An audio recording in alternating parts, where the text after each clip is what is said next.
ਧੰਨ ਵਾਹਿਗੁਰੂ ਜੀ। ਸਾਰੰਗ ਮਹੱਲਾ ਨੌਵਾਂ।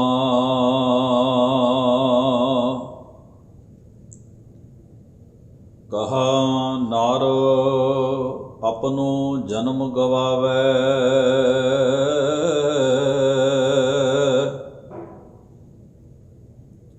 ਮਾਇਆ ਮਦ ਵਿਖਿਆ ਰਸ ਰਚਿਓ।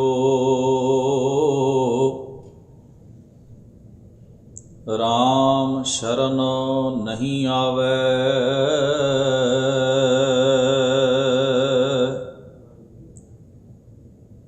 ਕਹਾ ਨਰ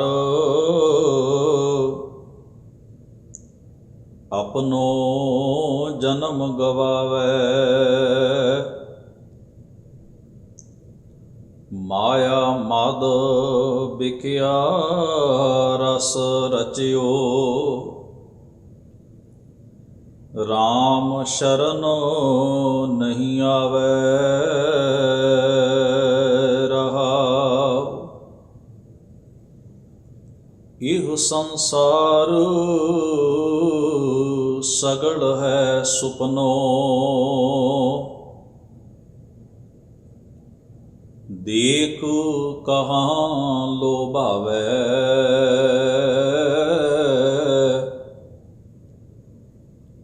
ਜੋ ਉਪਜੈ ਸੋ ਸਗਲ ਬਿਨਾਸੈ, ਰਹਿਨ ਨਾ ਕੋ ਪਾਵੈ।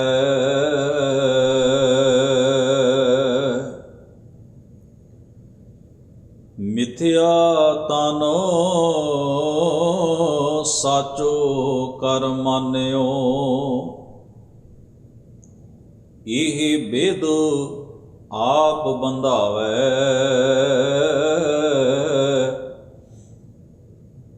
ਜਨ ਨਾਨਕ ਸੋ ਜਨ ਮੁਕਤਾ,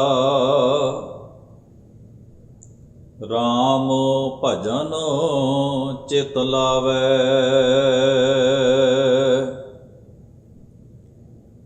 ਮਿਥਿਆ ਤਨ ਸਾਚੋ ਕਰ ਮਾਨਿਓ, ਇਹ ਬਿਦ ਆਪ ਬੰਧਾਵੈ। ਜਨ ਨਾਨਕ ਸੋ ਜਨ ਮੁਕਤਾ, ਰਾਮ ਭਜਨ ਚਿਤ ਲਾਵੈ। ਵਾਹਿਗੁਰੂ ਜੀ ਕਾ ਖਾਲਸਾ, ਵਾਹਿਗੁਰੂ ਜੀ ਕੀ ਫਤਿਹ। ਚਵਰ ਤਖਤ ਸਿੰਘਾਸਨ ਦੇ ਮਾਲਕ ਗਰੀਬ ਨਵਾਜ ਗੁਰੂ ਗ੍ਰੰਥ ਸਾਹਿਬ ਸਤਿਗੁਰੂ ਸੱਚੇ ਪਾਤਸ਼ਾਹ ਦੇ ਮੁਬਾਰਕ ਦਰਬਾਰ ਦੀਆਂ ਹਾਜ਼ਰੀਆਂ ਭਰਦੀ ਹੋਈ ਗੁਰੂ ਸਵਾਰੀ ਸਾਧ ਸੰਗਤ ਜੀਓ, ਵੱਡੇ ਭਾਗ ਹਨ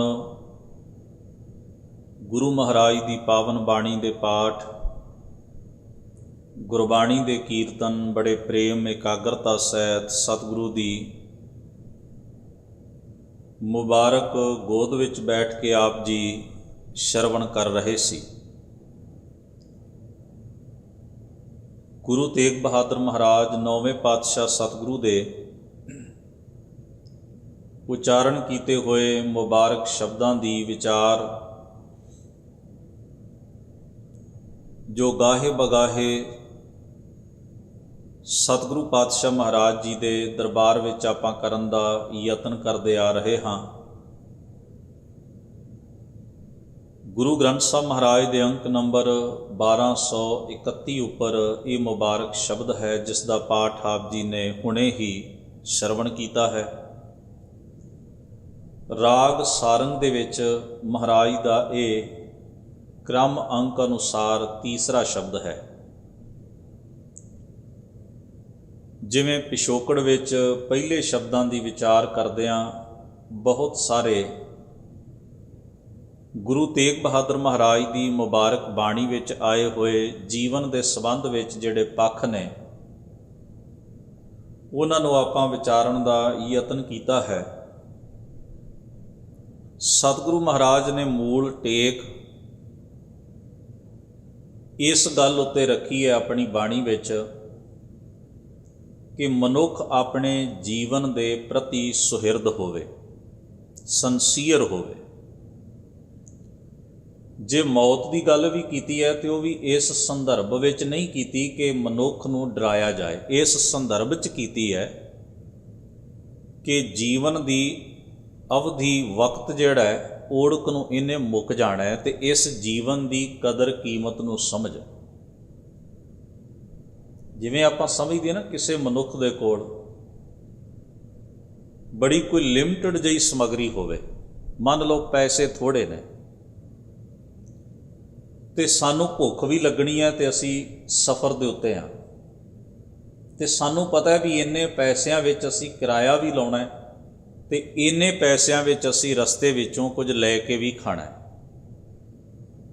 ਤੇ ਹੁਣ ਜੇ ਮਨੁੱਖ ਫਜ਼ੂਲ ਦੀ ਖਰੀਦਦਾਰੀ ਕਰਦਾ ਫਿਰੇ, ਜਿਹੜੀਆਂ ਚੀਜ਼ਾਂ ਦੀ ਲੋੜ ਹੀ ਨਹੀਂ, ਐਵੇਂ ਦੁਕਾਨ 'ਤੇ ਜਾ ਕੇ ਉਹ ਖਰੀਦ ਕੇ ਭਾਰ ਚੁੱਕ ਲਵੇ ਤੇ ਕਿਰਾਇਆ ਲਾਉਣ ਲਈ ਪੈਸੇ ਹੀ ਨਾ ਬਚਣ, ਖਾਣ ਵਾਸਤੇ ਕੋਈ ਪਦਾਰਥ ਖਰੀਦਣ ਵਾਸਤੇ ਪੈਸਾ ਹੀ ਨਾ ਬਚੇ, ਤੇ ਕੀ ਐਸੇ ਮਨੁੱਖ ਨੂੰ ਆਪਾਂ ਸਿਆਣਾ ਤਾਂ ਅਕਲਮੰਦ ਕਹਿ ਸਕਦੇ ਹਾਂ? ਉਹ ਸਫ਼ਰ ਕਿਵੇਂ ਕਰੇਗਾ? ਕਿਰਾਇਆ ਕਿੱਥੋਂ ਦੇਵੇਗਾ? ਖਾਏਗਾ ਕਿੱਥੋਂ? ਤੇ ਜੇ ਕੋਈ ਐਸਾ ਕਰ ਰਿਹਾ ਹੋਵੇ ਤੇ ਸਿਆਣਾ ਉਹਨੂੰ ਟੋਕਦਾ ਹੈ ਵੀ ਕਿਉਂ ਐਵੇਂ ਪੈਸੇ ਗਵਾਈ ਜਾ ਰਹੇ। ਹੁਣ ਉਹ ਆਖਦਾ ਵੀ ਮੈਂ ਗਵਾ ਥੋੜ੍ਹੀ ਰਿਹਾ, ਮੈਂ ਤਾਂ ਉਹਨੂੰ ਪੈਸੇ ਦਿੱਤੇ, ਆਹ ਵੇਖੋ ਮੈਂ ਚੀਜ਼ਾਂ ਲੈ ਕੇ ਆਇਆ, ਮੈਂ ਗਵਾਏ ਥੋੜ੍ਹਾ ਨੇ। ਗਵਾਚਣੇ ਤੇ ਹੁੰਦੇ ਨੇ, ਤੁਹਾਡੀ ਜੇਬ 'ਚੋਂ ਡਿੱਗ ਪਏ, ਤੁਹਾਨੂੰ ਪਤਾ ਨਹੀਂ ਲੱਗਾ ਤੇ ਬਦਲੇ 'ਚ ਤੁਹਾਨੂੰ ਕੁਝ ਮਿਲਿਆ ਨਹੀਂ। ਮੈਂ ਗਵਾਏ ਨਹੀਂ, ਮੈਂ ਤਾਂ ਕੁਝ ਖਰੀਦ ਕੇ ਲਿਆਇਆ। ਤੇ ਉਹ ਦੂਜਾ ਸਿਆਣਾ ਮਨੁੱਖ ਉਹਨੂੰ ਸਮਝਾਏਗਾ ਵੀ ਗਵਾਉਣਾ ਹੀ ਹੈ, ਜਿਹੜੀ ਚੀਜ਼ ਦੀ ਲੋੜ ਹੀ ਨਹੀਂ ਤੂੰ ਉਹ ਚੀਜ਼ਾਂ ਖਰੀਦ ਲਿਆਇਆ, ਕਿਰਾਇਆ ਕਿੱਥੋਂ ਲਾਉਣਾ ਹੈ, ਖਾਣਾ ਕੀ ਹੈ? ਜਿਨ੍ਹਾਂ ਦੀ ਸਭ ਤੋਂ ਵੱਧ ਜ਼ਰੂਰਤ ਹੈ ਉਹਦੇ ਵੱਲ ਤੂੰ ਧਿਆਨ ਨਹੀਂ ਦਿੱਤਾ। ਜਿਨ੍ਹਾਂ ਚੀਜ਼ਾਂ ਤੋਂ ਬਿਨਾਂ ਸਰ ਸਕਦਾ ਸੀ ਉਹਨਾਂ ਚੀਜ਼ਾਂ 'ਤੇ ਤੂੰ ਆਪਣੀ ਪੂੰਜੀ ਖਰਚ ਕਰ ਲਈ, ਆਪਣਾ ਜੇਬ ਖਰਚ ਉਡਾ ਦਿੱਤਾ। ਹੋਰ ਗਵਾਉਣਾ ਕਿਹਨੂੰ ਕਹਿੰਦੇ ਨੇ? ਜਿਹੜੀ ਚੀਜ਼ ਵਿਅਰਥ ਵਿੱਚ ਢੋਈ ਜਾ ਰਹੀ ਹੋਵੇ ਉਹ ਗਵਾਉਣ ਹੀ ਹੁੰਦਾ। ਉਹਦੇ ਬਦਲੇ 'ਚ ਜੋ ਖਰਚਿਆ ਜਾ ਰਿਹਾ, ਉਹਦੇ ਬਦਲੇ 'ਚ ਜੋ ਵਰਤਿਆ ਜਾ ਰਿਹਾ, ਉਹ ਬੇਸ਼ਕੀਮਤੀ ਹੈ। ਤੇ ਕਈ ਵਾਰ ਆਪਾਂ ਵੇਖਦੇ ਨਾ ਵੀ ਕਈ ਅਸੀਂ ਦੁਕਾਨ 'ਤੇ, ਬਾਜ਼ਾਰ ਵਿੱਚ ਜਾਈਏ ਜਾਂ ਕੋਈ ਸੌਦਾ ਐਸਾ ਕਰ ਲਈਏ ਵੀ ਮੁੱਲ ਜ਼ਿਆਦਾ ਤਾਰਨਾ ਪਿਆ ਹੋਵੇ ਤੇ ਚੀਜ਼ ਨਕੰਮੀ ਮਿਲ ਜਾਏ, ਉੱਥੇ ਵੀ ਫਿਰ ਆਪਾਂ ਅਫਸੋਸ ਜ਼ਾਹਰ ਕਰਦੇ ਹਾਂ, ਕਹਿੰਦੇ ਮੈਂ ਤਾਂ ਐਵੇਂ ਪੈਸੇ ਗਵਾ ਲਏ। ਇਸ ਤਰ੍ਹਾਂ ਹੀ ਹੁੰਦਾ ਹੈ ਨਾ। ਮੰਨ ਲਓ ਕੋਈ ਬੰਦਾ ਗਹਿਣਾ ਖਰੀਦਣ ਗਿਆ, ਹੁਣ ਪੈਸੇ ਉਹਨੇ ਅਸਲੀ ਸੋਨੇ ਦੇ ਦਿੱਤੇ ਹੋਣ ਤੇ ਅਗਲੇ ਨੇ ਸਾਨੂੰ ਵਾਪਸ ਮੁਲੰਮੇ ਦੇ ਗਹਿਣੇ ਦੇ ਦਿੱਤੇ ਹੋਣ, ਤੇ ਜਦੋਂ ਆਪਾਂ ਘਰ ਲਿਆਈਏ ਤੇ ਘਰ ਦਾ ਕੋਈ ਵੇਖ ਕੇ ਆ ਕੇ ਚੁੱਕ ਲਿਆਏ ਤੇ ਤਾਂ ਨਕਲੀ ਨੇ, ਫਿਰ ਸਾਨੂੰ ਅਫਸੋਸ ਹੁੰਦਾ। ਆਪਾਂ ਕਹਿੰਦੇ ਆ ਮੈਂ ਤਾਂ ਐਵੇਂ ਪੈਸੇ ਗਵਾ ਆਇਆ। ਯਾਨੀ ਕਿ ਖੋਟਾ ਭੈੜਾ ਸੌਦਾ ਜਦੋਂ ਕਰ ਲਈਏ ਨਾ, ਉਹਨੂੰ ਵੀ ਪੈਸੇ ਗਵਾਉਣਾ ਹੀ ਕਹਿੰਦੇ ਨੇ। ਬਦਲੇ ਵਿੱਚ ਜਿਹੜੀ ਚੀਜ਼ ਹੈ ਉਹ ਫਜ਼ੂਲ ਹੈ। ਇਹੀ ਗੱਲ ਜਿਹੜੀ ਹੈ ਜੀਵਨ ਉੱਤੇ ਵੀ ਲਾਗੂ ਹੁੰਦੀ ਹੈ। ਜਦੋਂ ਗੁਰੂ ਤੇਗ ਬਹਾਦਰ ਮਹਾਰਾਜ ਸਾਡੇ ਜੀਵਨ ਨੂੰ ਵੇਖਦੇ ਨੇ, ਸਾਡੇ ਜੀਵਨ ਵਿੱਚ ਕੁਝ ਐਸੀਆਂ ਚੀਜ਼ਾਂ ਵੇਖਦੇ ਨੇ ਤੇ ਮਹਾਰਾਜ ਕਹਿੰਦੇ ਤਾਂ ਜੀਵਨ ਗਵਾਉਣ ਵਾਲੀ ਗੱਲ ਹੈ। ਤੇ ਸਤਿਗੁਰੂ ਨੇ ਕਿੰਨਾ ਪੱਖਾਂ ਵਿੱਚ ਇਹ ਬਚਨ ਕੀਤਾ, ਜਿਹੜਾ ਆਪਾਂ ਸ਼ਬਦ ਪੜ੍ਹਿਆ ਸਤਿਗੁਰੂ ਮਹਾਰਾਜ ਦਾ, ਕਹਾ ਨਰ ਆਪਣੋ ਜਨਮ ਗਵਾਵੇ। ਬੰਦਿਆ, ਕੀ ਤੂੰ ਆਪਣਾ ਐਵੇਂ ਜਨਮ ਗਵਾਈ ਜਾ ਰਿਹਾ, ਵਿਅਰਥ ਵਿੱਚ ਅਜਾਈ ਬਤੀਤ ਕਰਨਾ, ਉਹਨੂੰ ਕਹਿੰਦੇ ਨੇ ਗਵਾਉਣਾ। ਤੇ ਸਤਿਗੁਰੂ ਮਹਾਰਾਜ ਨੇ ਕਿਸ ਪੱਖ ਵਿੱਚ ਇਹ ਗੱਲ ਕਹੀ ਹੈ? ਸਤਿਗੁਰੂ ਆਖਦੇ ਨੇ ਮਾਇਆ ਮਦ। ਮਦ ਮਤਲਬ ਹੁੰਦਾ ਹੈ ਮਸਤੀ, ਨਸ਼ਾ, ਗੁਰੂਰ, ਅਹੰਕਾਰ। ਵੀ ਪਦਾਰਥ ਹੈ ਤੇਰੇ ਕੋਲ ਤੇ ਪਦਾਰਥ ਦਾ ਗੁਰੂਰ ਹੈ। ਮਹਾਰਾਜ ਕਹਿੰਦੇ ਜਿਹੜਾ ਗੁਰੂਰ 'ਚ, ਹੰਕਾਰ 'ਚ ਜੀਂਦਾ ਉਹ ਜੀਵਨ ਗਵਾਉਂਦਾ ਹੈ, ਉਹ ਜੀਵਨ ਦਾ ਰਸ ਨਹੀਂ ਮਾਣਦਾ। ਉਹਦੇ ਕੋਲ ਜੋ ਵੀ ਹੁੰਦਾ ਹੈ ਨਾ, ਉਹਦੀ ਹਉਮੈ ਪਾਲ ਕੇ ਉਸ ਹਉਮੈ ਦੇ ਤਲ ਉੱਤੇ ਜ਼ਿੰਦਗੀ ਜੀਂਦਾ ਹੈ। ਕੁਦਰਤ ਨੇ ਰੂਪ ਚੰਗਾ ਦਿੱਤਾ, ਉਹਦਾ ਗਰੂਰ ਪਾਲ ਲਿਆ। ਬਲ ਦਿੱਤਾ, ਉਹਦਾ ਗਰੂਰ ਪਾਲ ਲਿਆ। ਅਕਲ ਦੂਜਿਆਂ ਨਾਲੋਂ ਥੋੜ੍ਹੀ ਵੱਧ ਹੋਈ, ਉਹਦਾ ਗਰੂਰ ਪਾਲ ਲਿਆ। ਪੈਸਾ ਆਇਆ, ਉਹਦਾ ਗਰੂਰ ਪਾਲ ਲਿਆ। ਪਦਵੀ ਆਈ, ਉਹਦੀ ਹਉਮੈ ਪਾਲ ਲਈ। ਚਾਰ ਲੋਕਾਂ ਨੇ ਸਤਿਕਾਰ ਵੱਧ ਦਿੱਤਾ, ਫਿਰ ਵੀ ਭੁਲੇਖਾ ਪਾੜ ਲਿਆ ਵੀ ਮੇਰੇ ਤੋਂ ਵਧੀਆ ਤਾਂ ਸ਼ਾਇਦ ਦੁਨੀਆ 'ਚ ਕੋਈ ਹੋਣਾ ਹੀ ਨਹੀਂ, ਕਿਸੇ ਵੀ ਚੀਜ਼ ਦਾ। ਫਿਰ ਗੱਲ ਕੇਵਲ ਇੰਨੀ ਨਹੀਂ, ਫਿਰ ਉਹ ਜਿਹੜਾ ਗਰੂਰ, ਉਹ ਜਿਹੜੀ ਹਉਮੈ ਹੈ, ਉਹ ਤੁਹਾਡੇ ਕਰਮ ਦੇ ਰਾਹੀਂ ਉਹਦਾ ਇਜ਼ਹਾਰ, ਉਹਦਾ ਪ੍ਰਗਟਾਵਾ ਹੁੰਦਾ ਹੈ। ਤੁਹਾਡੀ ਨੇਚਰ ਬਦਲ ਦਿੰਦੀ ਹੈ, ਤੁਹਾਡਾ ਵਿਹਾਰ ਬਦਲ ਦਿੰਦੀ ਹੈ। ਉਹ ਫਿਰ ਤੁਹਾਡੇ ਅੰਦਰ ਇੱਕ ਭਾਵਨਾ ਸਿਰਜਦੀ ਹੈ ਕਿ ਤੂੰ ਦੂਜਿਆਂ ਨਾਲੋਂ ਜ਼ਿਆਦਾ ਖਾਸ ਹੈ। ਹਉਮੈ ਦਾ ਸੁਭਾਅ ਹੀ ਇਹ ਹੈ ਨਾ, ਹਉਮੈ ਦਾ ਖਾਸਾ ਹੀ ਇਹ ਹੈ ਨਾ। ਹਉਮੈ ਕਿਹਨੂੰ ਕਹਿੰਦੇ ਨੇ? ਕਿ ਦੂਜਿਆਂ ਨਾਲੋਂ ਆਪਣੇ ਆਪ ਨੂੰ ਖਾਸ ਸਮਝ ਕੇ ਚੱਲਣਾ ਅਤੇ ਦੂਜਿਆਂ ਨੂੰ ਲੱਗ ਮਾਤਰ, ਦੂਜਿਆਂ ਨੂੰ ਨੀਵੇਂ ਜਾਂ ਆਪਣੇ ਤੋਂ ਹੀਣੇ ਜਾਂ ਆਪਣੇ ਤੋਂ ਛੋਟੇ ਕਿਸੇ ਵੀ ਰੂਪ ਵਿੱਚ ਇਹ ਸਮਝ ਪੈਦਾ ਕਰ ਲੈਣੀ ਆਪਣੇ ਅੰਦਰ, ਇਹ ਸੋਚ ਪੈਦਾ ਕਰ ਲੈਣੀ। ਇਹ ਹਉਮੈ ਦੀ ਸਭ ਤੋਂ ਵੱਡੀ ਪਛਾਣ ਦਾ ਚਿੰਨ੍ਹ ਹੈ। ਅਤੇ ਜਦੋਂ ਇਹ ਪੈਦਾ ਹੋ ਜਾਏ ਫਿਰ ਤੁਸੀਂ ਕਿਸੇ ਨਾਲ ਰਲ ਨਹੀਂ ਸਕਦੇ, ਇੱਕ ਸੁਰ ਨਹੀਂ ਹੋ ਸਕਦੇ। ਫਿਰ ਤੁਹਾਡੇ ਕਰਮ ਵਿੱਚ, ਤੁਹਾਡੇ ਬਚਨ ਵਿੱਚ, ਤੁਹਾਡੀ ਸੋਚ ਵਿੱਚ ਹਮੇਸ਼ਾ ਹੀ ਇੱਕ ਲਕੀਰ, ਇੱਕ ਤਰੇੜ, ਇੱਕ ਦਰਾੜ ਪਈ ਰਹਿੰਦੀ ਹੈ। ਉਹ ਜਿਹੜੀ ਮਨੁੱਖ ਨੂੰ ਮਨੁੱਖ ਦੇ ਨੇੜੇ ਨਹੀਂ ਹੋਣ ਦਿੰਦੀ। ਔਰ ਇਹ ਕਿਸੇ ਵੀ ਰੂਪ ਵਿੱਚ ਹੋ ਸਕਦੀ, ਜਿਵੇਂ ਪਹਿਲੋਂ ਕਹੇ, ਰੂਪ, ਰੰਗ, ਆਕਾਰ, ਪਦਾਰਥ, ਪਦਵੀ, ਦੌਲਤ, ਨਸਲ, ਜ਼ਾਤ, ਬਰਾਦਰੀ, ਇਹ ਕਈ ਰੂਪਾਂ 'ਚ ਪ੍ਰਗਟ ਹੁੰਦੀ। ਔਰ ਸੰਸਾਰ 'ਚ ਕਲੇਸ਼ ਹੀ ਇਹਦੇ ਨੇ ਬਹੁਤੇ। ਤੁਸੀਂ ਵੇਖੋ, ਇੱਕ ਮਨੁੱਖ ਦੂਜੇ ਮਨੁੱਖ ਨਾਲ, ਜਿਹਨੂੰ ਉਹ ਜਾਣਦਾ ਨਹੀਂ, ਈਰਖਾ ਕਰ ਰਿਹਾ, ਤੇ ਇਸ ਕਰਕੇ ਕਿ ਉਹਦਾ ਰੰਗ ਮੇਰੇ ਨਾਲ ਨਹੀਂ ਰਲਦਾ। ਜੇ ਇੱਕ ਬੰਦਾ ਦੂਜੇ ਨਾਲ ਧੱਕਾ ਕਰ ਰਿਹਾ ਤੇ ਇਸ ਕਰਕੇ ਵੀ ਇਹਦੀ ਬਰਾਦਰੀ ਮੇਰੇ ਵਰਗੀ ਨਹੀਂ। ਜੇ ਇੱਕ ਮਨੁੱਖ ਦੂਜੇ ਮਨੁੱਖ ਨੂੰ ਹਕਾਰਤ ਦੀ ਦ੍ਰਿਸ਼ਟੀ ਨਾਲ ਵੇਖ ਰਿਹਾ, ਨੀਚ ਸਮਝ ਰਿਹਾ, ਤੇ ਇਸ ਕਰਕੇ ਵੀ ਇਹਦੇ ਕੋਲ ਮੇਰੇ ਨਾਲੋਂ ਪੈਸਾ, ਦੌਲਤ ਘੱਟ ਹੈ, ਪਦਵੀ ਛੋਟੀ ਹੈ। ਬਹੁਤ ਮਸਲੇ ਨੇ ਮਨੁੱਖੀ ਜੀਵਨ ਵਿੱਚ। ਪਰ ਤੁਸੀਂ ਸੋਚ ਕੇ ਵੇਖੋ ਵੀ ਇਹ ਜ਼ਹਿਰ, ਇਹ ਵਿਖ ਕਿੰਨੀ ਡੂੰਘੀ ਤੇ ਕਿੰਨੇ ਵੱਡੇ ਪੱਧਰ ਉੱਤੇ ਫੈਲੀ ਤੇ ਪਸਰੀ ਹੋਈ ਹੈ। ਔਰ ਸਾਰੀਆਂ ਮੁਸ਼ਕਲਾਂ ਹੀ ਇਹਦੇ ਵਿੱਚੋਂ ਪੈਦਾ ਹੋ ਰਹੀਆਂ, ਇਸੇ ਚੀਜ਼ ਵਿੱਚੋਂ। ਗੁਰੂ ਸਾਹਿਬ ਨੇ ਇਸੇ ਗੱਲ ਨੂੰ ਸਮਝਾਉਂਦਿਆਂ ਕਿ ਇਸਨ ਮਾਟੀ ਏਕ ਅਨੇਕ ਭਾਂਤ ਕਰਤਾ। ਇਹਨੂੰ ਸਭ ਤੋਂ ਪਹਿਲਾਂ ਨਾ ਆਪਣੇ ਅੰਦਰ ਇਸ ਸੱਚ ਨੂੰ ਵਸਾ ਲੈਣਾ ਚਾਹੀਦਾ ਹੈ ਵੀ ਤੂੰ ਜਿਸ ਜਗਤ ਵਿੱਚ ਦੁਨੀਆ 'ਚ ਆਇਆ, ਇੱਥੇ ਸਾਰੀਆਂ ਘਾੜਤਾਂ ਵੱਖਰੀਆਂ ਵੱਖਰੀਆਂ ਨੇ। ਇਸ ਵਖਰੇਵੇਂ ਨੂੰ ਪ੍ਰਵਾਨ ਕਰਨਾ ਸਿੱਖ, ਇਹ ਵਖਰੇਵਾਂ ਪ੍ਰਵਾਨ ਕਰਨਾ ਸਿੱਖ। ਅਸੀਂ ਗੁਰੂ ਤੇਗ ਬਹਾਦਰ ਸਾਹਿਬ ਮਹਾਰਾਜ ਦਾ ਜੀਵਨ ਪੜ੍ਹਦੇ ਹਾਂ, ਅਤੇ ਗੁਰੂ ਤੇਗ ਬਹਾਦਰ ਸਾਹਿਬ ਦੇ ਜੀਵਨ ਵਿੱਚ ਸਭ ਤੋਂ ਵੱਡੀ ਘਟਨਾ ਉਹਨਾਂ ਦੀ ਸ਼ਹਾਦਤ ਹੈ। ਅਤੇ ਸ਼ਹਾਦਤ ਦੇ ਪਿਛੋਕੜ ਵਿੱਚ ਮੈਂ ਅੱਗੇ ਵੀ ਕਈ ਵਾਰ ਮਹਾਰਾਜ ਦੀ ਬਾਣੀ ਦੇ ਵਿਚਾਰ ਕਰਦਿਆਂ ਆਪਾਂ ਇਸ ਉਦਾਹਰਣ ਨੂੰ ਸਮਝਿਆ। ਮਸਲਾ ਕੀ ਹੈ? ਔਰੰਗਜ਼ੇਬ ਵਖਰੇਵੇਂ ਨੂੰ ਪ੍ਰਵਾਨ ਨਹੀਂ ਕਰ ਪਾ ਰਿਹਾ, ਅਤੇ ਉਹਨੂੰ ਇਹ ਪੱਟੀ ਪੜਾਉਣ ਵਾਲੇ ਕੁਝ ਲੋਕ ਨੇ,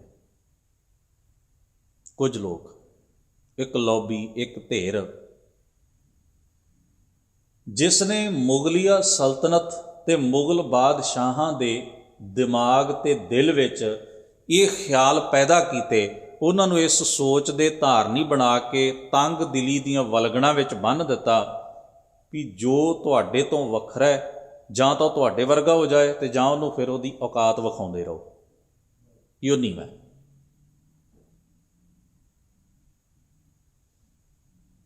ਆਪ ਵਿੱਚੋਂ ਜਿਨ੍ਹਾਂ ਨੇ ਫਤਿਹਗੜ੍ਹ ਸਾਹਿਬ ਦਾ ਸ਼ਹੀਦੀ ਅਸਥਾਨ ਵੇਖਿਆ ਨਾ, ਉਹਦੇ ਦਰਸ਼ਨ ਕੀਤੇ ਨੇ, ਉਹਦੇ ਗੁਰਦੁਆਰਾ ਸਾਹਿਬ ਦੇ ਬਿਲਕੁਲ ਸੱਜੇ ਹੱਥ ਰੇਲਵੇ ਲਾਈਨ ਲੰਘਦੀ ਹੈ, ਅਤੇ ਰੇਲਵੇ ਲਾਈਨ ਦੇ ਬਿਲਕੁਲ ਨਾਲ ਇਸਲਾਮ ਨਾਲ ਸੰਬੰਧਿਤ ਇੱਕ ਮਜ਼ਹਬੀ ਸਿਲਸਿਲੇ ਦਾ ਮਰਕਜ਼ ਹੈ, ਜਿਹਨੂੰ ਰੋਜ਼ਾ ਸ਼ਰੀਫ ਆਖਦੇ ਨੇ। ਇਮਾਮ ਰੱਬਾਨੀ ਹਜ਼ਰਤ ਸ਼ੇਖ ਅਹਿਮਦ ਸਰਹੰਦੀ ਮੁਜੱਦਦ ਅਲ-ਅਫਸਾਨੀ ਦਾ ਉੱਥੇ ਰੋਜ਼ਾ ਹੈ। ਇਹ ਉਹ ਕੇਂਦਰ ਹੈ ਜਿਹਨੇ ਮੁਗਲਿਆ ਸਲਤਨਤ ਦੇ ਦਿਲ ਦਿਮਾਗ ਵਿੱਚ ਅਕਬਰ ਤੋਂ ਬਾਅਦ ਉਹ ਜ਼ਹਿਰ ਭਰਿਆ। ਗੁਰੂ ਅਰਜਨ ਸਾਹਿਬ ਦੀ ਸ਼ਹੀਦੀ ਦੇ ਪਿੱਛੇ ਵੀ ਉਸ ਬੰਦੇ ਦਾ ਹੱਥ। ਜਹਾਂਗੀਰ ਨੂੰ ਕੱਟੜਤਾ ਦੀ ਪਾਣ ਚੜਾਉਣ ਵਾਲਾ ਅਤੇ ਤਖਤ 'ਤੇ ਬੈਠਣ ਵਿੱਚ ਸਹਾਇਤਾ ਕਰਨ ਵਾਲਾ, ਗੁਰੂ ਹਰਗੋਬਿੰਦ ਸਾਹਿਬ ਦੀਆਂ ਜੰਗਾਂ ਵਿੱਚ, ਗੁਰੂ ਗੋਬਿੰਦ ਸਿੰਘ ਸਾਹਿਬ ਮਹਾਰਾਜ ਦੀਆਂ ਜੰਗਾਂ ਵਿੱਚ, ਸਾਹਿਬਜ਼ਾਦਿਆਂ ਦੀ ਸ਼ਹੀਦੀ ਵਿੱਚ ਕਿੱਡਾ ਵੱਡਾ ਰੋਲ ਇੱਕ ਧਿਰ ਨੇ ਅਦਾ ਕਰ ਲਿਆ, ਕਿੱਡਾ ਵੱਡਾ। ਪਰ ਤੁਸੀਂ ਵੇਖੋ, ਸ਼ੇਖ ਅਹਿਮਦ ਸਰਹੰਦੀ ਦਾ ਪੋਤਾ ਜਿਹੜਾ ਹੈ ਖਵਾਜਾ ਮੌਸਮ, ਉਹ ਔਰੰਗਜ਼ੇਬ ਦਾ ਹਮ ਰਕਾਬ ਰਿਹਾ, ਦੱਖਣ ਦਾ ਗਵਰਨਰ ਸੀ ਔਰੰਗਜ਼ੇਬ, ਉਹਦੇ ਦਿਲ 'ਚ ਭਰਦਾ ਰਿਹਾ। ਔਰ ਇਸ ਫਿਰਕੇ ਦੀ ਨੀਤੀ ਕੀ ਰਹੀ ਕਿ ਸ਼ਰੀਅਤ ਦੀ ਪਾਬੰਦੀ ਕੱਟੜਤਾ ਨਾਲ ਨਿਭਾਈ ਜਾਣੀ ਚਾਹੀਦੀ ਹੈ। ਜਿਹੜਾ ਸ਼ਰਅ ਦਾ ਪਾਬੰਦ ਨਹੀਂ, ਉਹਦੇ ਨਾਲ ਅਸੀਂ ਕਿਸੇ ਵੀ ਤਰੀਕੇ ਨਾਲ ਉਹਨੂੰ ਆਪਣੇ ਵਰਗਾ ਨਹੀਂ ਸਮਝ ਸਕਦੇ, ਆਪਣੇ ਵਰਗਾ। ਇਸ ਕਰਕੇ ਸੁੰਨੀਆਂ ਸ਼ੀਆ ਨਾਲ ਵੀ ਮਤਭੇਦ ਹੈ, ਚਿਸ਼ਤੀਆਂ ਨਾਲ ਵੀ ਮਤਭੇਦ ਹੈ, ਅਤੇ ਇਹ ਜਿਹੜੇ ਉਹਨਾਂ ਦੇ ਹਮ ਮਜ਼ਹਬ ਨੇ ਉਹਨਾਂ ਨਾਲ ਹੀ ਮਤਭੇਦ ਹੈ। ਦੂਜੇ ਮਜ਼ਹਬ ਵਾਲਿਆਂ ਨੂੰ ਅਗਲੇ ਸਮਝਦੇ ਹੀ ਕੀ ਨੇ। ਇਹ ਬੁਨਿਆਦ ਹੈ। ਜਦੋਂ ਬੁਨਿਆਦ ਹੀ ਇਹ ਹੈ ਵੀ ਜੋ ਮੋਮਨ ਨਹੀਂ ਉਹ ਕਾਫਰ ਹੈ, ਅਤੇ ਜਿਹੜਾ ਕਾਫਰ ਹੈ ਉਹ ਸਾਡੇ ਵਰਗਾ ਹੋ ਜਾਏ ਤਾਂ ਗੱਲ ਠੀਕ ਹੈ। ਜੇ ਨਹੀਂ ਹੁੰਦਾ ਫਿਰ ਅਸੀਂ ਉਹਨੂੰ ਦੱਸਾਂਗੇ ਵੀ ਤੇਰਾ ਰੁਤਬਾ ਕੀ ਹੈ ਅਤੇ ਤੇਰੇ ਨਾਲ ਕਿਵੇਂ ਵਰਤਣਾ ਹੈ। ਫਿਰ ਉਹਨੂੰ ਸਮਝ ਲਿਆ ਗਿਆ ਵੀ ਇਹ ਪੁੰਨ ਦਾ ਕੰਮ ਹੈ, ਇਹ ਪੁੰਨ ਹੈ। ਕਿਸੇ ਕਾਫਰ ਨੂੰ ਦਬਾਉਣਾ, ਕੰਪੈਲ ਕਰਨਾ, ਮਜਬੂਰ ਕਰਨਾ, ਠੁਕਰਾਉਣਾ, ਉਹਨੂੰ ਤੰਗ ਕਰਨਾ ਤਾਂ ਕਿ ਉਹ ਸਾਡੇ ਵੱਲ ਰੁਖ ਕਰੇ, ਇਹ ਪੁੰਨ ਦਾ ਕੰਮ। ਇਹਦੇ ਵਿੱਚ ਖੁਦਾ ਦੀ ਬਖਸ਼ਿਸ਼ ਲੈਣ ਦੀ ਗੱਲ ਜਦੋਂ ਆ ਗਈ, ਹੁਣ ਤੁਸੀਂ ਵੇਖੋ ਨਾ ਕਿਵੇਂ ਗੱਲਾਂ ਮੁੜਦੀਆਂ ਨੇ। ਸਮਝ ਨਹੀਂ ਆਉਂਦੀ ਵੀ ਐਸੇ ਮਨੁੱਖਾਂ ਵਾਸਤੇ ਰਹਿਮਾਨ ਏ ਰਹੀਮ ਦੇ ਕੀ ਅਰਥ ਹੁੰਦੇ ਹੋਣਗੇ, ਵੀ ਉਸ ਖੁਦਾ ਦੀ ਰਹਿਮਤ ਤੇ ਉਹਦੀ ਖਲਕਤ ਦੇ ਕੀ ਅਰਥ ਹੁੰਦੇ ਹੋਣਗੇ। ਪਰ ਉੱਥੇ ਵੀ ਉਹਨਾਂ ਦਾ ਆਪਣਾ ਅਰਥ ਹੈ, ਉਹਨੂੰ ਮੋੜ ਦੇ ਲੈਂਦੇ ਨੇ ਉਹ। ਖੈਰ, ਮੈਂ ਬਿਨਾਂ ਕਰ ਰਿਹਾ ਵੀ ਗੁਰੂ ਤੇਗ ਬਹਾਦਰ ਸਾਹਿਬ ਸੱਚੇ ਪਾਤਸ਼ਾਹ ਦੀ ਸ਼ਹਾਦਤ ਇਸ ਗੱਲ ਹੀ ਹੈ ਵੀ ਸੰਸਾਰ ਦੇ ਵਖਰੇਵੇਂ ਨੂੰ ਪ੍ਰਵਾਨ ਕਰੋ। ਤੁਸੀਂ ਕਿਸੇ ਦੇ ਵੱਖਰੇ ਹੋਣ ਕਰਕੇ ਉਹਨੂੰ ਨਫ਼ਰਤ ਨਹੀਂ ਕਰ ਸਕਦੇ, ਉਹਨੂੰ ਦਬਾ ਨਹੀਂ ਸਕਦੇ, ਉਹਦੇ ਹੱਕ ਨਹੀਂ ਖੋ ਸਕਦੇ, ਉਹਦੇ ਨਾਲ ਅਨਿਆਂ ਜਾਂ ਜ਼ੁਲਮ ਨਹੀਂ ਕਰ ਸਕਦੇ। ਜਿਵੇਂ ਤੁਹਾਨੂੰ ਤੁਹਾਡਾ ਸਾਰਾ ਕੁਝ ਪਸੰਦ ਹੈ ਵਖਰੇਵਾਂ, ਅਗਲੇ ਨੂੰ ਵੀ ਉਵੇਂ ਪਸੰਦ ਹੈ। ਅਤੇ ਜੇ ਸੰਸਾਰ ਵਿੱਚ ਮਨੁੱਖ ਆਪਣੇ ਲਈ ਜਿਵੇਂ ਚੰਗਾ ਚਾਹੁੰਦਾ ਦੂਜੇ ਨੂੰ ਪ੍ਰਵਾਨ ਕਰਨਾ ਸਿੱਖ ਲਵੇ ਤੇ ਸੰਸਾਰ ਵਿੱਚ ਈਰਖਾ ਨਹੀਂ ਰਹੇਗੀ, ਨਫ਼ਰਤ ਨਹੀਂ ਰਹੇਗੀ, ਭੇਦ ਭਾਵ ਨਹੀਂ ਰਹੇਗਾ। ਪਰ ਇਹ ਮਨੁੱਖ ਦੀ ਜਿਵੇਂ ਨਾ ਮਾਨਸਿਕ ਬਣਤਰ ਵਿੱਚ ਇਹ ਰੋਗ ਹੈ, ਜਮਾਂਦਰੂ ਹੀ ਹੈ। ਇਹ ਸਾਡੇ ਪਰਿਵਾਰਾਂ 'ਚ ਵੀ ਹੁੰਦਾ ਹੈ, ਸਾਡੀਆਂ ਰਿਸ਼ਤੇਦਾਰੀਆਂ 'ਚ ਵੀ ਹੁੰਦਾ ਹੈ, ਫਿਰ ਜਿੱਥੇ ਅਸੀਂ ਰਹਿੰਦੇ ਸਾਡੇ ਆਲੇ ਦੁਆਲੇ ਵੀ ਹੁੰਦਾ ਹੈ, ਫਿਰ ਜਿਹੜੇ ਮਜ਼ਹਬ 'ਚ ਅਸੀਂ ਹੁੰਦੇ ਉਸ ਮਜ਼ਹਬ ਦੇ ਦਾਇਰੇ ਵਿੱਚ ਵੀ ਪਸਰ ਜਾਂਦਾ। ਜਿੱਥੇ ਜਿੱਥੇ ਅਸੀਂ ਹੁੰਦੇ ਉੱਥੇ ਹਰ ਇੱਕ ਵੱਖਰੇ ਵੱਖਰੇ ਰੂਪ ਵਿੱਚ ਉੱਭਰ ਕੇ ਸਾਡੇ ਸਾਹਮਣੇ ਆਉਂਦਾ ਹੀ ਰਹਿੰਦਾ ਕਿਸੇ ਨਾ ਕਿਸੇ ਰੂਪ 'ਚ। ਉਹ ਜਿਹੜੀ ਚੀਜ਼ ਹੈ, ਇਸੇ ਨੂੰ ਸਤਿਗੁਰੂ ਆਖਦੇ ਨੇ ਵੀ ਇੱਕ ਗੁਰੂਰ ਤੁਹਾਡੇ ਅੰਦਰ ਬੈਠਾ, ਹੰਕਾਰ ਵੀ ਮੈਂ ਖਾਸ ਹਾਂ, ਇਹ ਮਾਣ ਹੋਵੇ ਵੀ ਮੈਂ ਭਾਈ ਵੱਖਰਾ ਦਾ ਮਾਣ ਹੋਣਾ ਚੰਗਾ। ਪਰ ਜਦੋਂ ਤੁਸੀਂ ਦੂਜੇ ਤੋਂ ਖਾਸ ਹੋਣ ਦਾ ਮਾਣ ਕਰ ਲਿਆ ਬਿਲ ਵਜ੍ਹਾ, ਬਿਨਾਂ ਕਾਰਨ, ਤਾਂ ਸਮਝੋ ਤੁਸੀਂ ਇੱਕ ਆਤਮਕ ਔਰ ਮਾਨਸਿਕ ਰੋਗ ਤੋਂ ਪੀੜਤ ਹੋ। ਔਰ ਇਸੇ ਲਈ ਤਾਂ ਹਜ਼ੂਰ ਨੇ ਕਿਹਾ ਸੀ ਜੋ ਜੋ ਦੀਸੈ ਸੋ ਸੋ ਰੋਗੀ। ਬਿਮਾਰਾਂ ਨਾਲ ਭਰੀ ਪਈ ਹੈ ਦੁਨੀਆ, ਮਾਨਸਿਕ ਆਤਮਕ ਰੋਗਾਂ ਦੇ ਵਿੱਚ ਗ੍ਰਸੀ ਹੋਈ ਹੈ ਮਾਨਵਤਾ। ਮਾਇਆ ਮਦ, ਦੌਲਤ, ਪਦਾਰਥ, ਵਸਤੂ, ਪ੍ਰੋਪਰਟੀ, ਪਦਵੀ, ਇਹਨਾਂ ਸਭ ਚੀਜ਼ ਜੋ ਵੀ ਜਿਸ ਵੀ ਚੀਜ਼ ਦਾ ਗੁਰੂਰ ਹੈ ਉਹ ਮਾਇਆ ਹੋ ਗਈ। ਫਿਰ ਮਹਾਰਾਜ ਕਹਿੰਦੇ ਨੇ ਵਿਖਿਆ ਰਸ ਰਚਿਓ ਵਿਸ਼ੈ, ਉਹ ਔਗਣ ਜਿਹੜੇ ਆਚਰਣ ਨੂੰ ਨੀਵਾਂ ਕਰ ਦਿੰਦੇ ਨੇ, ਜ਼ਹਿਰ ਸਮਾਨ ਨੇ ਜੀਵਨ ਲਈ, ਉਹਨਾਂ ਦੇ ਰਸ ਚਸਕੇ ਵਿੱਚ ਤੂੰ ਰਚਿਆ ਹੋਇਆ ਹੈ। ਰਾਮ ਸ਼ਰਨ ਨਹੀਂ ਆਵੇ, ਇਹ ਮਨੁੱਖ ਕਦੇ ਤੂੰ ਪਰਮੇਸ਼ਰ ਦੀ ਪਨਾਹ ਨਹੀਂ ਲਈ। ਇਸ ਮਨੋਬਿਰਤੀ ਤੋਂ, ਇਸ ਰੋਗ ਤੋਂ, ਇਹਨਾਂ ਮੰਦੀਆਂ ਭਾਵਨਾਵਾਂ ਤੋਂ ਬਚਣ ਲਈ ਕਦੇ ਤੂੰ ਆਪਣੇ ਸਿਰਜਣਹਾਰ ਮੂਲ ਮੁੱਢ ਦਾ ਖਿਆਲ ਨਹੀਂ ਕੀਤਾ, ਉਹਦੀ ਪਨਾਹ ਵਿੱਚ ਜਾ ਕੇ ਸਮਰਪਣ ਭਾਵ ਨਹੀਂ ਕੀਤਾ। ਇਸ ਕਰਕੇ ਤੂੰ ਆਪਣਾ, ਜੇ ਇਸ ਤਰ੍ਹਾਂ ਦਾ ਜੀਵਨ ਜੀ ਰਿਹਾ ਤੇ ਤੂੰ ਆਪਣਾ ਜੀਵਨ ਗਵਾ ਰਿਹਾ। ਮਹਾਰਾਜ ਕਹਿੰਦੇ ਅਜਾਈ ਵਿਅਰਥ। ਇਹੋ ਜਿਹੀ ਮਨੋਦਸ਼ਾ ਵਾਲਾ ਜੀਵਨ ਦਾ ਕੋਈ ਆਨੰਦ ਨਹੀਂ ਲੈ ਸਕਦਾ। ਉਹਦੇ ਲਈ ਜੀਵਨ ਦੇ ਕੋਈ ਅਰਥ ਨਹੀਂ ਹੁੰਦੇ ਸਿਵਾਏ ਜ਼ਹਿਰ ਪੀਣ ਤੋਂ ਤੇ ਜ਼ਹਿਰ ਵੰਡਣ ਤੋਂ। ਉਹਦੇ ਲਈ ਜ਼ਿੰਦਗੀ ਦੇ ਅਰਥ ਕੇਵਲ ਇਹ ਨੇ ਵੀ ਤੁਸੀਂ ਮੁਕਾਬਲਾ ਕਰੋ। ਉਹਦੇ ਲਈ ਜ਼ਿੰਦਗੀ ਦੇ ਅਰਥ ਮਾਇਨੇ ਇਹ ਨੇ ਵੀ ਤੁਸੀਂ ਇੱਕ ਦੂਜੇ ਦੇ ਵਖਰੇਵੇਂ ਦੇ ਵਿੱਚ ਉਲਝ ਕੇ ਨਫ਼ਰਤਾਂ, ਭੇਦਭਾਵ ਇਹ ਕਰਦੇ ਰਹੋ, ਦੱਬਦੇ ਦਬਾਉਂਦੇ ਰਹੋ। ਬਸ ਉਹਨਾਂ ਲਈ ਜ਼ਿੰਦਗੀ ਦੀ ਦੌੜ ਇਹੋ ਹੀ ਹੈ। ਤੇ ਮਹਾਰਾਜ ਗੁਰੂ ਤੇਗ ਬਹਾਦਰ ਸਾਹਿਬ ਕਹਿੰਦੇ ਇਹਨੂੰ ਜੀਵਨ ਜੀਣਾ ਨਹੀਂ ਕਹਿੰਦੇ, ਇਹਨੂੰ ਜੀਵਨ ਗਵਾਉਣਾ ਕਹਿੰਦੇ। ਇਹਨੂੰ ਜੀਵਨ ਵਿਅਰਥ ਅਜਾਈਂ ਗਵਾਉਣਾ ਆਖਦੇ ਨੇ। ਫਿਰ ਪਾਤਸ਼ਾਹ ਕਹਿੰਦੇ ਨੇ ਇਹ ਸੰਸਾਰ ਸਗਲ ਹੈ ਸੁਪਨੋ, ਚੇਤੇ ਰੱਖ ਜਿਨ੍ਹਾਂ ਚੀਜ਼ਾਂ ਨੂੰ ਲੈ ਕੇ ਤੂੰ ਹੰਕਾਰ ਵਿੱਚ ਐ ਤੇ ਜਿਸ ਜ਼ਹਿਰ ਨੂੰ ਤੂੰ ਅੰਮ੍ਰਿਤ ਸਮਝ ਕੇ ਪੀ ਰਿਹਾ ਹੈ, ਇਹਨਾਂ ਸਾਰੀਆਂ ਚੀਜ਼ਾਂ ਦਾ ਸਮੇਤ ਤੇਰੇ ਆਪਣੇ ਜੀਵਨ ਦੇ ਕਿੰਨੀ ਕੁ ਪਾਇਆ, ਇਹਨਾਂ ਦੀ ਵਾਸਤਵਿਕਤਾ, ਇਹਨਾਂ ਦਾ ਯਥਾਰਥ, ਇਹਨਾਂ ਦਾ ਸੱਚ ਕਿੰਨਾ ਕੁ ਹੈ। ਸਤਿਗੁਰੂ ਆਖਦੇ ਇਹ ਸੰਸਾਰ ਸਗਲ ਹੈ ਸੁਪਨੋ। ਇਹ ਮਹਾਰਾਜ ਨੇ ਬੜੀ ਵਾਰ ਉਦਾਹਰਣ ਵਰਤੀ। ਸੰਸਾਰ ਸੁਪਨਾ ਹੈ, ਜੀਵਨ ਸੁਪਨਾ ਹੈ। ਮੈਂ ਅੱਗੇ ਵੀ ਬਿਨੈ ਕੀਤੀ, ਸੁਪਨਾ ਉਹਨਾਂ ਚਿਰ ਹੀ ਹੁੰਦਾ ਨੇ ਜਿੰਨਾ ਚਿਰ ਤੁਸੀਂ ਨੀਂਦ ਵਿੱਚ ਜਾਗ ਗਏ ਤੇ ਤੁਹਾਨੂੰ ਸਮਝ ਲੱਗ ਜਾਂਦੀ ਹੈ ਵੀ ਨਹੀਂ, ਇਹ ਸਭ ਖਿਆਲੀ ਪਲਾਓ ਸਨ। ਤੋ ਸਤਿਗੁਰੂ ਆਖਦੇ ਨੇ ਜਿਸ ਵੇਲੇ ਕਿਸੇ ਚੀਜ਼ ਦੀ ਅਵਧ ਵਕਤ ਪੁੱਗ ਜਾਂਦਾ ਹੈ, ਉਹਦੀ ਹੋਂਦ ਸਭ ਕੁਝ ਮਿਟ ਜਾਂਦੀ ਹੈ। ਇਸ ਕਰਕੇ ਜਗਤ ਸੁਪਨੇ ਨਿਆਈ ਹੈ, ਯਾਨੀ ਕਿ ਹੈ ਹੁਣ ਤੁਹਾਨੂੰ ਸੱਚ ਲੱਗ ਰਿਹਾ ਪਰ ਹੋਏਗਾ ਨਹੀਂ ਹੈ। ਹਰ ਚੀਜ਼ ਬਦਲ ਜਾਂਦੀ, ਸਮੀਕਰਨ ਬਦਲ ਜਾਂਦੇ ਨੇ। ਜਿਨ੍ਹਾਂ ਪਦਾਰਥਾਂ ਦਾ ਅਸੀਂ ਗਰੂਰ ਪਾਲ ਰਹੇ ਹੁੰਦੇ ਹਾਂ, ਅੱਜ ਸਾਡੇ ਕੋਲ, ਕੱਲ੍ਹ ਨੂੰ ਕਿਸੇ ਹੋਰ ਕੋਲ ਹੁੰਦੇ ਨੇ। ਫਿਰ ਬੰਦੇ ਨੂੰ ਉਨੀ ਪਰੇਸ਼ਾਨੀ ਝੱਲਣੀ ਪੈਂਦੀ ਵੀ ਜਿੰਨਾ ਮੈਂ ਆਕੜ ਰਿਹਾ ਸੀ ਨਾ ਜਿਹੜੀ ਚੀਜ਼ ਤੇ ਅੱਜ ਹੈ ਨਹੀਂ, ਹੁਣ ਫਿਰ ਉਹਨਾਂ ਢਹਿੰਦੀ ਕਲਾ 'ਚ ਵੀ ਜਾਣਾ ਪੈਂਦਾ। ਜਿੰਨਾ ਬੰਦਾ ਉਚਾਈ ਤੇ ਚੜ੍ਹੇਗਾ ਨਾ, ਜਦੋਂ ਡਿੱਗੇਗਾ ਉਨਾ ਹੀ ਉਹਨੂੰ ਨਿਵਾਣ ਵਾਲੇ ਪਾਸੇ ਨੂੰ ਸਫ਼ਰ ਕਰਨਾ ਪਏਗਾ, ਕਿਉਂਕਿ ਬੈਲੈਂਸ ਨਹੀਂ ਜੀਵਨ 'ਚ, ਜੀਵਨ ਦਾ ਪੱਧਰ ਵਿਗੜ ਗਿਆ। ਇਸ ਲਈ ਨੇਕ ਬਖਤ ਲੋਕਾਂ ਨੇ ਜ਼ਿੰਦਗੀ ਦਾ ਇਹ ਨਿਚੋੜ ਕੱਢਿਆ ਵੀ ਜਦੋਂ ਤੁਹਾਡੇ ਕੋਲ ਬਹੁਤ ਕੁਝ ਹੈ ਇਵੇਂ ਜੀਵੋ ਵੀ ਹੈ ਕੁਝ ਨਹੀਂ, ਤੇ ਜਦੋਂ ਕੱਖ ਨਹੀਂ ਐਵੇਂ ਜੀਵੋ ਵੀ ਬਹੁਤ ਕੁਝ। ਜ਼ਿੰਦਗੀ ਬੈਲੈਂਸ ਰਹਿੰਦੀ ਹੈ, ਟਿਕਾ 'ਚ ਰਹਿੰਦੀ ਹੈ। ਤੋ ਸਤਿਗੁਰੂ ਸੱਚੇ ਪਾਤਸ਼ਾਹ ਜੀ ਫਰਮਾਉਂਦੇ ਨੇ, ਦੇਖ ਕਹਾਂ ਲੋਭਾਵੈ, ਜੋ ਸੁਪਨੇ ਨੇ ਆਈ ਹੈ ਉਸ ਨੂੰ ਵੇਖ ਕੇ ਕਿਉਂ ਲੋਭਾਇਮਾਨ, ਲੋਭੀ ਹੋ ਰਿਹਾ, ਲੰਪਟ ਹੋ ਰਿਹਾ, ਕਿਉਂ ਉਹਦੇ ਚਸਕੇ 'ਚ ਫਸ ਰਿਹਾ।